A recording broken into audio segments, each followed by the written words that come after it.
Thank you very much for your excellent and, I would say, hopefully convincing lecture, convincing presentation. Really, thank you very much.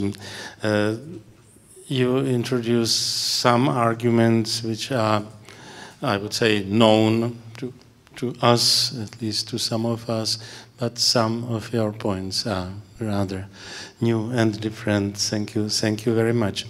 You started with stressing that your presentation is done or will be done from an American perspective. I don't know why did you say that. I would call it Czech perspective. It's our perspective. There is nothing specifically American in this respect. This is exactly the way how we discuss the same issue. The only reason I said that is certain numbers, how much is spent and so on. A reference to election campaigns are specifically American. The issue, of course, is global. And it takes different forms in different countries.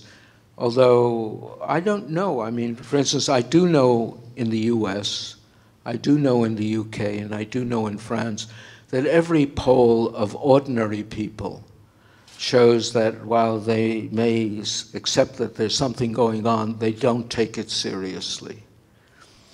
It's a peculiar issue in that the only people who take it seriously are the educated.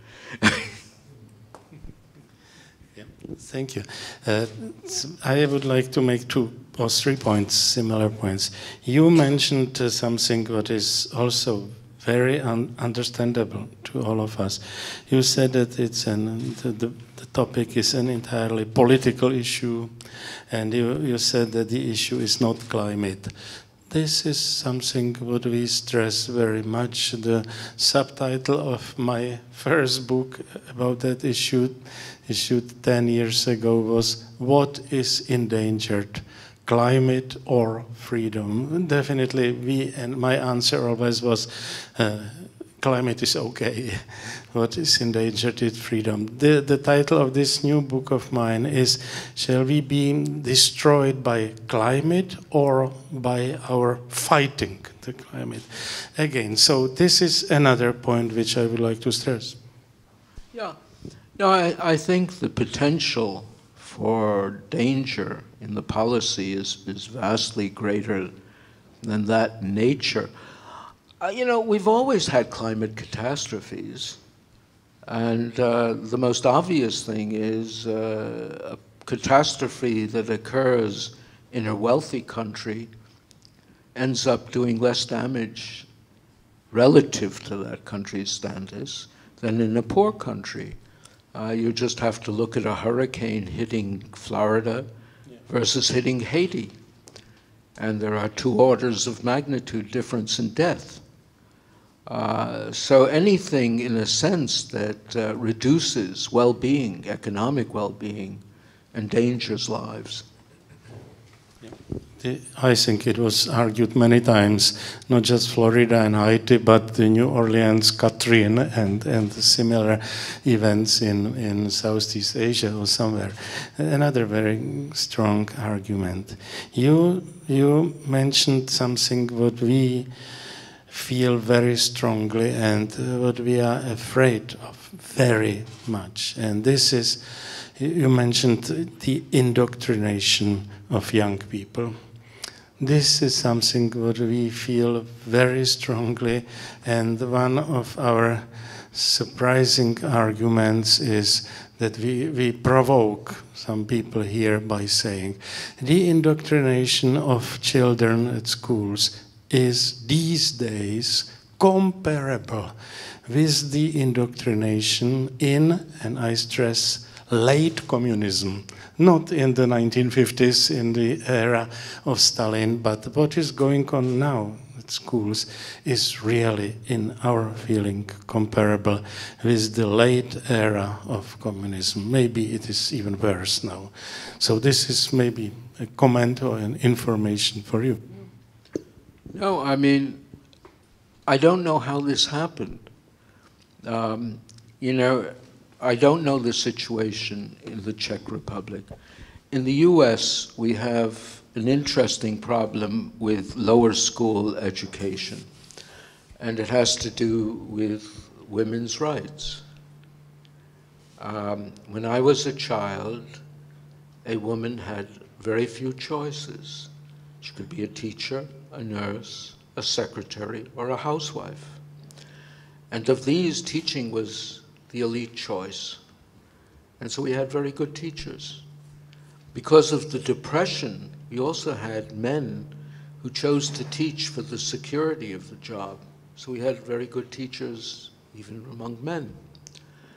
Today, women have many more choices, and at least in America, teaching is very low on the choice list. And so, for instance, studies have been made of the average test scores of people studying to be teachers, and they are unbelievably low. So we're having our children, and this is again in America, I hope it's not true here.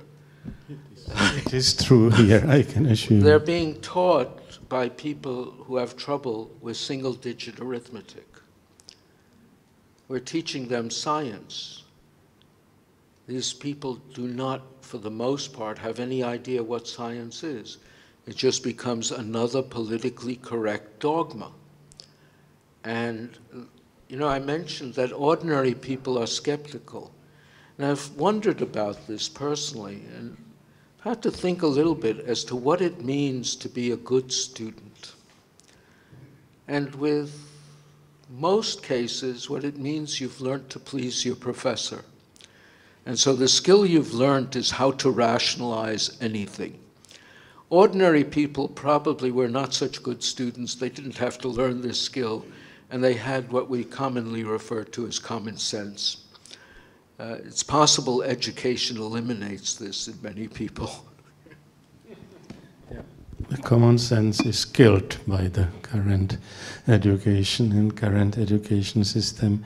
And my last point, you mentioned the specific role played in the last years, the specific role in this debate played by business.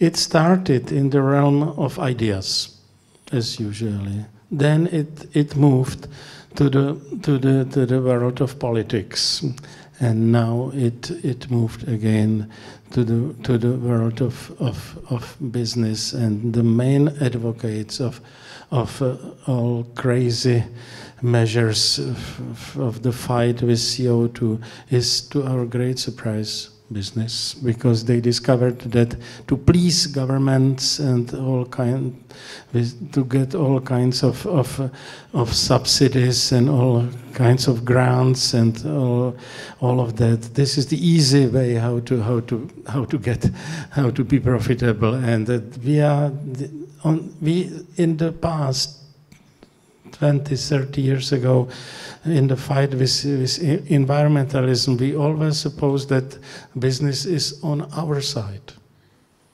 which is not true anymore. And this is what I feel as a big trouble, a big problem. It's a big problem, and it's a fascinating problem. I mean, there are a lot of aspects to it. Many years ago in the US, the chemical company DuPont was family-owned. And I'm quite confident when the ozone issue arose, the family would have fought. And they would have fought not because it was a business calculation, it was their business, and they wanted to control it. By now, DuPont is no longer a family business. It's a publicly traded company, and things are done by rational calculation. If you're an oil company, you ask your economists, what is the elasticity of demand for oil? Will an increased tax change your profit picture? Actually, it may increase it. because the tax law permits you to add on the cost of administering the tax. That's often twice the tax. And so it could become a new profit center. By the time you're finished calculating all these things, you may very well decide it pays to go along. And I think this is very much with our current Secretary of State. He's used to that. The worst example I remember was many years ago meeting some of the executives at a company called Arco Coal. It was then, I think, the second largest coal company in America. They were also supporting, in the early 90s, climate alarm. And I said, why are you doing this? And they said, well, we figured out we can survive it, but our smaller competitors can't. You can find lots of ways of justifying support for policy that in the long run will be suicidal. I made a mistake by speaking about the role of business. I should say the role of big business. That would be probably more correct. So those were my small 4 points. And what are the questions from the audience?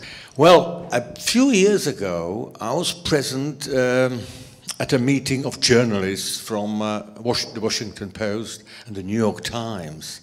And I was very surprised to see that among quite obviously intelligent people, you know, there was this herd instinct, this kind of ideological tension.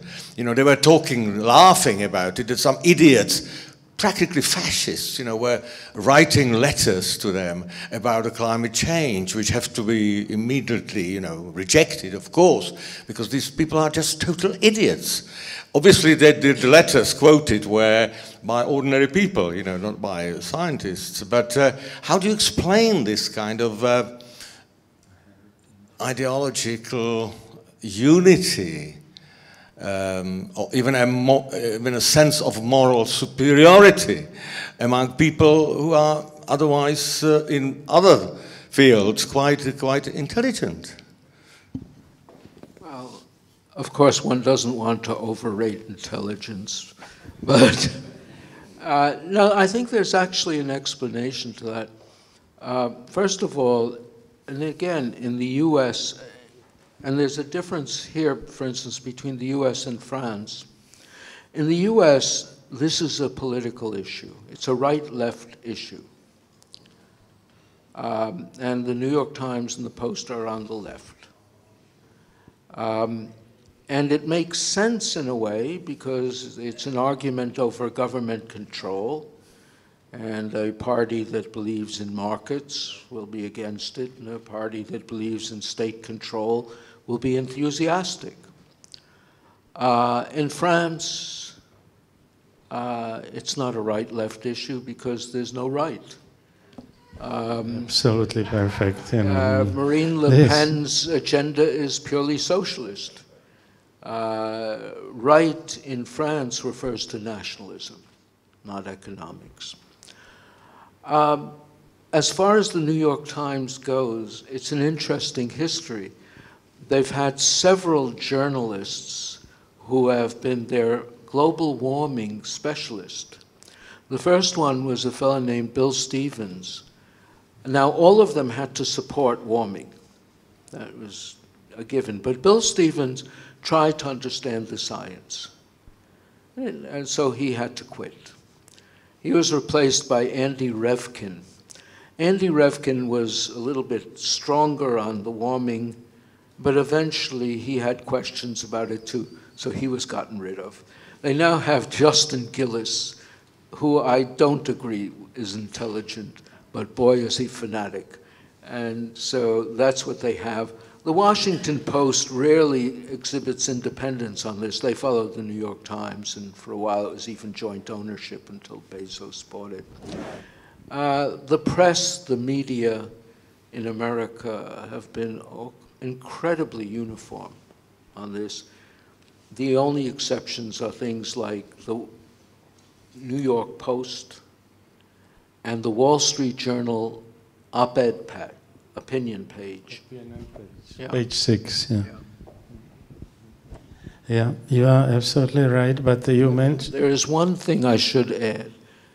In a world filled with technology that even educated people have no understanding of, there's an immense degree of insecurity. All sorts of people confronting their smartphone suddenly have a suspicion that they're stupid. And to have the opportunity, and this is something global warming gives them, they are told, if you believe in global warming, you are with science, and you're entitled to tell anyone else who does not agree that they're idiots. That's an immensely satisfying psychological position, I'd maintain. Yeah, but Professor, you are here in a group of people, some of them I know, you know, who would never dare to take New York Times into their hands, you know. This is, I would never do it myself, but I was last week in Korea, and I spent 11 hours flying from Korea, and I got in Korean Air, I got the New York Times. So after years, I had time enough to read New York Times, and my expectations were very low, a prioristically wrong, you know. But the reality was much worse. You know. There was an expectations-reality gap, but in this direction, it is absolutely empty newspaper. There is nothing to read. There is nothing to find. You know, poor Americans when they are forced to read such a newspaper. Dr. Kremnik. I would like to ask about your perhaps personal experience with political correctness at the American universities. There are scientists who have problems publishing their work concerning climate change. We have seen many examples when people or scientists are denied their lectures, that like their lecture has to be cancelled because of protest of some intolerant people. Could you say something about the situation now? American universities at this point are in a strange situation. I mean, after the election, I couldn't believe it. Even my home institution, MIT, Technical University, established crying rooms for students upset with the election. I don't know what to say about it. As far as public, there are a couple of things that are obvious in what you're saying. One, in the mainstream publications of the professional societies, there is almost no chance of publishing material questioning global warming. There are ways around it. So, for instance, several papers have appeared by people who are supportive of the global warming issue, but they have found contradictory evidence. So, for instance, I mentioned Kevin Trenberth and Fasulo. Trenberth has been one of the big drum beaters for global warming, but they found that the water vapor feedback was not there. So they wrote a paper, they mentioned this, they said, we're going to have to look at different feedbacks to get the answer we want. And this is consistent with something Lindzen did, but we acknowledge this has been discredited. And, you know, they go on this way. It sounds a little bit like, I remember during the Soviet period when Stalin was not entirely happy about relativity, and Fock, who was a great physicist, wrote a book which he called Space-Time and Gravitation to avoid using the word relativity. And at the end of the introduction, he says, the average reader will not be aware of this, but this book could not have been written without a thorough understanding of Marxist-Leninist dialectics. There's something of that flavor in articles that get published. There have been Moritzen and Stevens at the Max Planck also found that something I had done seems to make their models work better, but they had to do two things. They had to indicate they didn't really wish to support this, it just happened to be. And the other thing they mentioned is they thought they could find other feedbacks to replace the one that they had gotten rid of. It's a strange situation. I mean, for a young person, there's no career path if they question this. But for a lot of them, it means they don't touch it. And so it's not been good for the field in many respects. I don't know what one can do about it. At MIT, I have to say that, you know, nobody has specifically prevented me from doing anything, but I did take a political stance in writing something urging Trump to get out of the UN Framework Convention, Climate Convention, and the administration at MIT asked the whole rest of the department to write a letter opposing my position. So you have this sort of thing going on. Do you think, is there any chance that Trump will stop the Paris Accord, Paris Treaty? I think it's a 50-50 proposition at this point. It's not so bad. No, it's, he has, let's say on the positive side, you have the following. By positive, I mean cancel the agreement. He promised to. And there will be a lot of people asking him to hold to his promise. On the negative side, it is reported, but it's reported by the New York Times and the Washington Post, so you have to be skeptical about it, that Rex Tillerson and Ivanka and his son-in-law are in favor of the Paris Agreement. I am not so sure about it. Rex Tillerson, you know, had to do it at ExxonMobil. It was corporate policy. Whether he'll actually push hard for it, I don't know. The trouble with it, as you know, is the Paris Agreement was signed by executive order, which is unconstitutional in the US for a binding treaty. And so one of the things recommended to Trump is that he submit it to the Senate for a vote. And it would be then rejected by the Senate, and it would be as though we never signed it. On the other hand, the global community, whatever that is, has required that it take 4 years to leave the Paris Accord. And so I don't know what it means if we didn't really sign it, because it was never subjected to Senate agreement, but Obama signed it, and does that really obligate us to take 4 years? I have no idea. That's too complicated for me. The simplest solution, I thought, was to get out of the Framework Convention, which is what ties us to any of these subsequent agreements. But there seems to be reluctance to do anything as dramatic as that. What about two questions here? There are two hands. My question will be rather pragmatic and will not go into the debate about whether there is climate change or not, but what I'm interested in is the impact of the discussion we're having. And I believe that from my perspective, I'm not an expert, but from my perspective it seems that there are two parties, one defending some sort of action that will prevent climate change, and your party that opposes any kind of change to the state of emissions, etc., etc.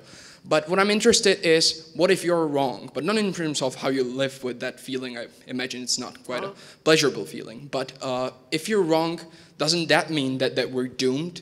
So while I'm compelled with your narrative, and I agree with most of the things you've said, shouldn't we preemptively go with the action of the opposition, therefore go for the action where we limit the CO emissions and save the polar bears and, you know, live happily ever after? Obviously, the precautionary principle is absurd in this case. And it's absurd because everyone acknowledges that all the measures proposed would do nothing about climate. So we have a situation where we're willing to make symbolic gestures to a hypothetical problem with no impact. So, you know, what's the benefit of all harm and no gain, no matter what you believe? It would be much better to, for instance, supply clean water or food or so on than this. This is a waste of money. Absolutely. This is, for us to refuse the precautionary principle is a fundamental issue, and we are fully on your side. There was another gentleman. I would adopt much more the Björn Lomborg strategy to show that if we accept that the IPCC is correct, let's accept it for the time being, and if we show, and Björn Lomborg shows it, that the action against the global warming is just harmful, I think it would be have much more impact for the public, because there is the economy, which is the stuff which more people are interested in. And just a small question: if we assume that the models are correct, the gradient between the tropics and the polar areas will be decreasing. Which is it increasing the extremes or decreasing the extremes of the climate? Sorry for that. Okay. Yeah, you made several points. I absolutely refuse to update any of these graphs. And the reason I do is to do so is to acknowledge tenths of a degree, hundredths of a degree matter. And once you accept that, you've accepted so much absurdity. So, you know, you're arguing the public is looking for the 0.01 degree here or there. I give the public more credit than that. We're talking about tiny.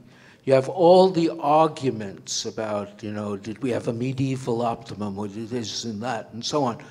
They all obscure the fact we're talking about tiny changes. And that is the point they have to understand.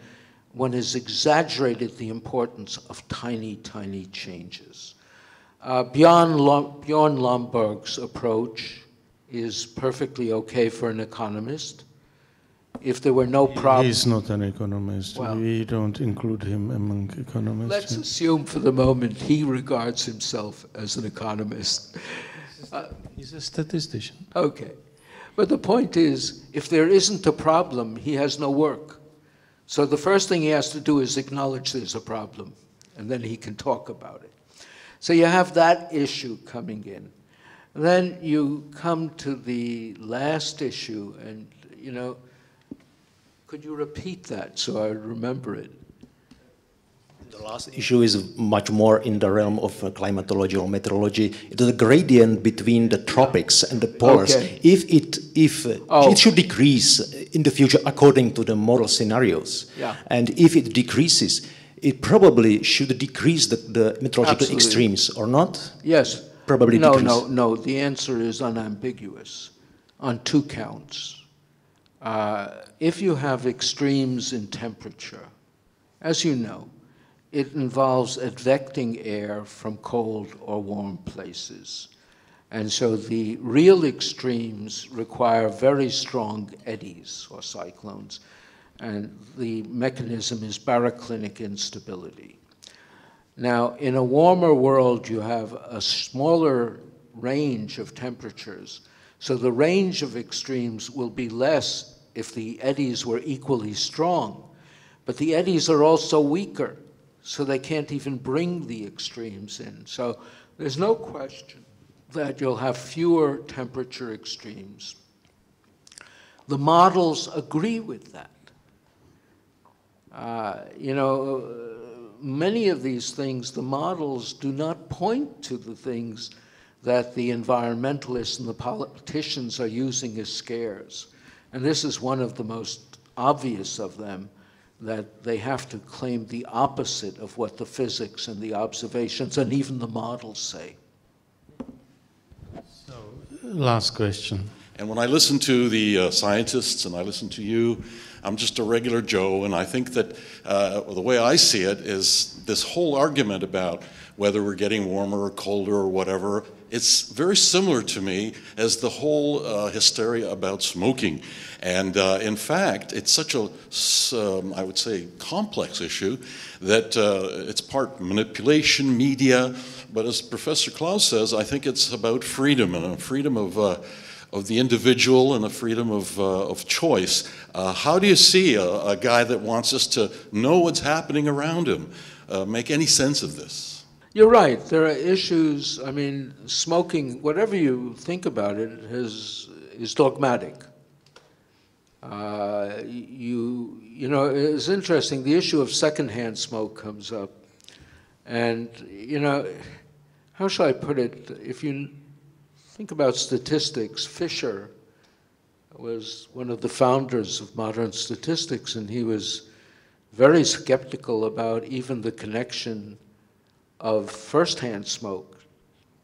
And that was eventually decided by a man called Cornfield with a meta-analysis of 13 studies that were rather poor, but he thought the combined study was reasonably convincing. Now, you know, with first-hand smoking, it is true that lung cancer is a relatively rare disease, and 3/4 of the smokers never get it. If you were seriously interested in health, you'd find out what's the difference between people who get it and people who don't, and advise people to have a prudent decision. With secondhand smoke, even the World Health Organization agreed it was bogus, the relationship, but only if you could attack secondhand smoke could you legislate. And so the interest of legislation took priority over any reasoned argument. And the way to enforce that was to shut off all discussion, so you can't discuss it anymore. I think that sets a very bad precedent for how you deal with science-based policy. And it also shows how hard it would be to oppose. I mean, any politician today who would say, listen, I think we've been too hard on smokers. It's hard to imagine what the response would be. I mean, so we've gotten ourselves into a bind. And I don't know, I mean, what I notice here in the Czech Republic, as I notice in France, people take a kind of relaxed attitude toward it. And that's helpful. I think it's always amused me that, you know, countries with relatively high life expectancy are often countries with the highest level of smoking, but that doesn't seem to have any impact on anything. Is there any such statistical correlation, really? That would Not be that I great. know of. That would be great. As a non-smoker, but I would definitely support it. They used to be. Yeah, that's a very interesting idea. Okay. Ladies and gentlemen, I think you got a lot of ideas to think about. Professor Linsen, thank you really very much. It was a great idea to have you here and to bring you to Prague, and we are very grateful, and we hope to. We would like to see, by the way, we always publish a sort of publication from these seminars and discussions, and it's possible to add some documents. Maybe the paper you mentioned, you prepared for the student journal would be quite an appropriate appendix to your presentation here. We will publish it in English, not in Czech, you know. Well, the internet is quite remarkable. I mean, It was in a student paper online, I think a couple of weeks ago. It already has appeared in French and German. This is one advantage. So, thank you very much for being here, for joining us, for listening so patiently, for not disturbing for not throwing tomatoes on two of us here. So thank you really very much for this audience. Is that true? Thank you. It's been a pleasure being here and discovering your beautiful city and country. Yeah, thank you. Thank you for that.